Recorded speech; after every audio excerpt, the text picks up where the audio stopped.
If you're listening to this, stay with me.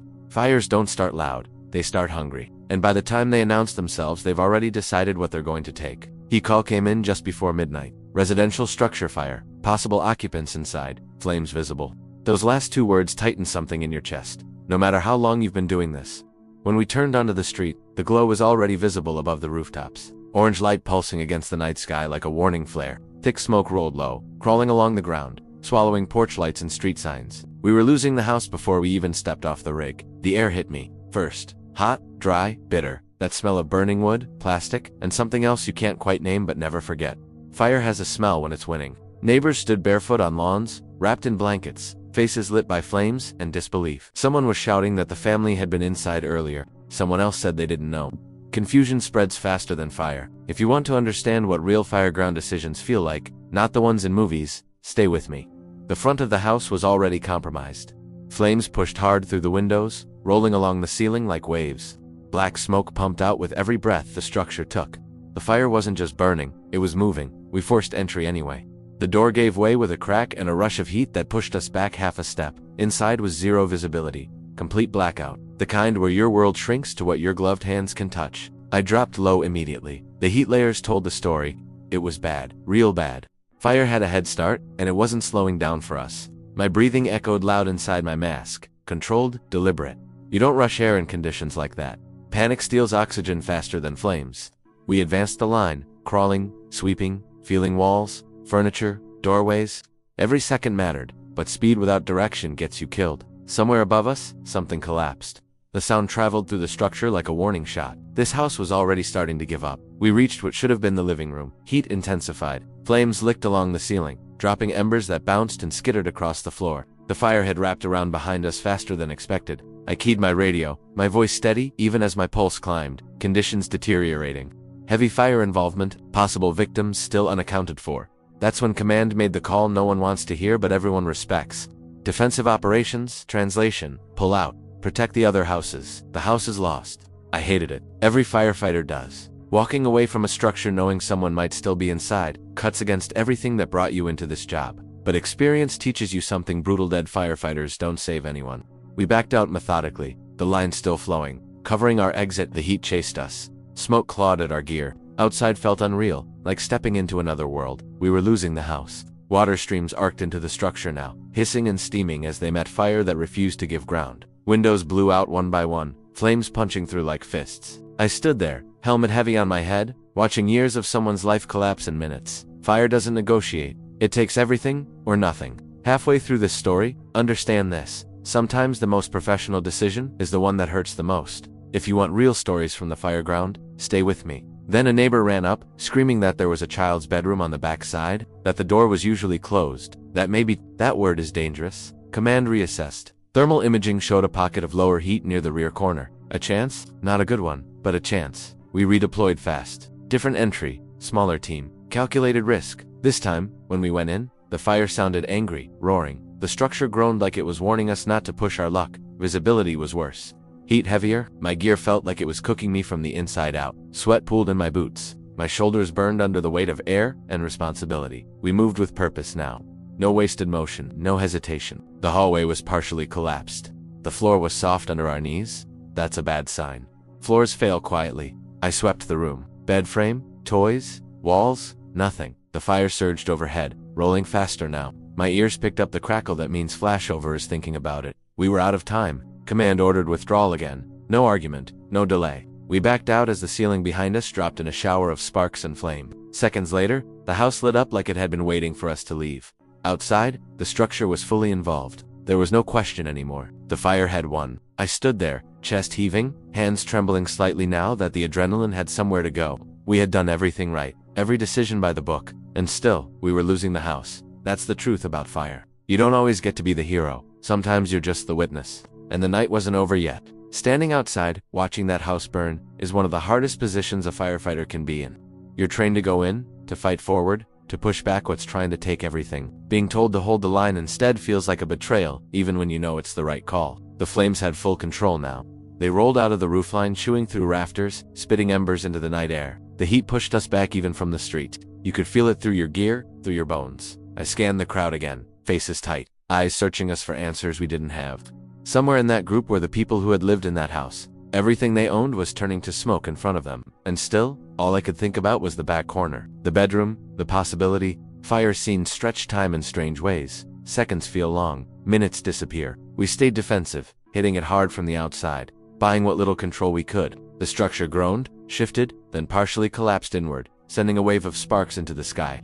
That collapse answered the question we didn't want answered. If anyone had been inside past that point, there was nothing left to save. A few minutes later, command confirmed it. All occupants accounted for. The neighbor's information had been wrong. The child hadn't been home. No one was inside. The relief hit hard. Harder than I expected. My knees went weak for a second, and I leaned into the side of the engine, breathing deeply, letting the tension drain out in waves. That's the thing people don't see. Firefighters don't just carry the fear of dying. We carry the fear of failing someone who never even knew we were there. If you're still listening, this is the part that matters. The job isn't about charging into flames blindly. It's about making decisions that balance courage with survival, staying alive so you can answer the next call. Once the fire was knocked down enough to allow it, we transitioned into overhaul. Hot spots everywhere. Smoke still thick, heavy with the smell of charred wood and melted plastic. Steam rose as water hit embers buried deep in the debris.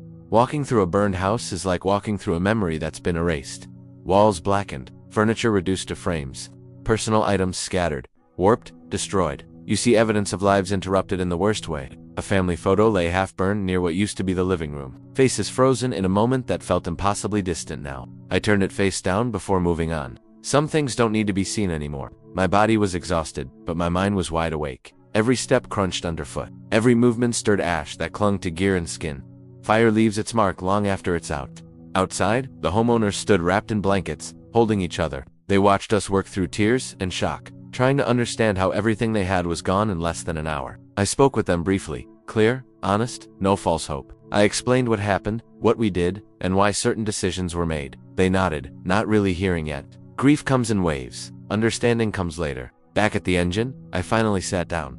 My gloves came off slowly, hands cramped, fingertips wrinkled from sweat. My shoulders ached in a way that would settle deeper by morning. That's when the weight of it all arrived. Not fear, not regret, responsibility. We did the job right. We followed training, we made the hard calls. And still, a family stood homeless in the cold night air. Fire doesn't care how good you are. It doesn't respect experience. It only respects time, and sometimes, it arrives with more of it than you do. If stories like this resonate with you, if you want the truth behind the badge, stay with me. These moments shape every firefighter who lasts long enough to become a veteran.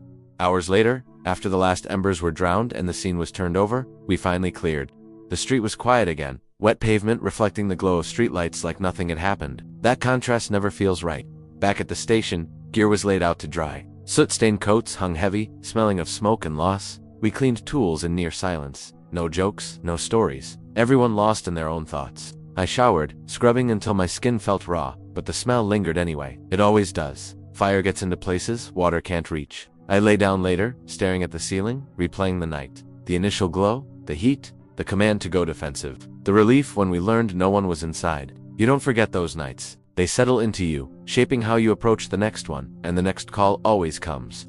The fire was officially out, but it never really leaves. It lingers in the air, in your gear, in the back of your throat. Long after the last hose is packed and the trucks pull away, it stays with you. We cleared the scene just before dawn.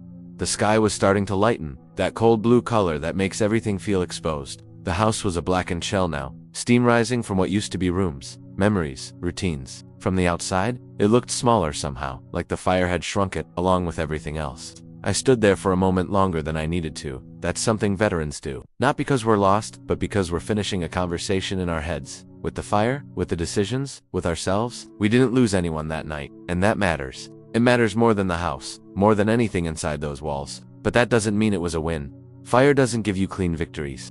Back at the station, the sun came up like it always does. Indifferent. Coffee brewed. Radios crackled with routine calls. Life went on. That contrast is always jarring. One moment you're watching flames eat a home, the next you're rinsing soot out of your helmet like it was just another shift. I sat at the table for a while, helmet beside me, hands wrapped around a mug I didn't really need. My body felt heavy now, the kind of heavy that comes when adrenaline finally lets go and everything it was holding back rushes in at once. Muscles ached, eyes burned, chest felt tight, not from smoke, but from replaying the night again and again. Experience teaches you that this is when the real work starts. After the call, after the noise, when you review, not just the tactics, but the judgment. We had arrived fast. We'd read the conditions correctly. We'd pulled out when the risk outweighed the reward. We'd gone back in when new information gave us a narrow window. We'd pulled out again when that window slammed shut. All of it was right, and still, the house was gone. That's the part people outside this job struggle to understand. Doing everything right doesn't guarantee the outcome you want. It only guarantees that you can live with yourself afterward.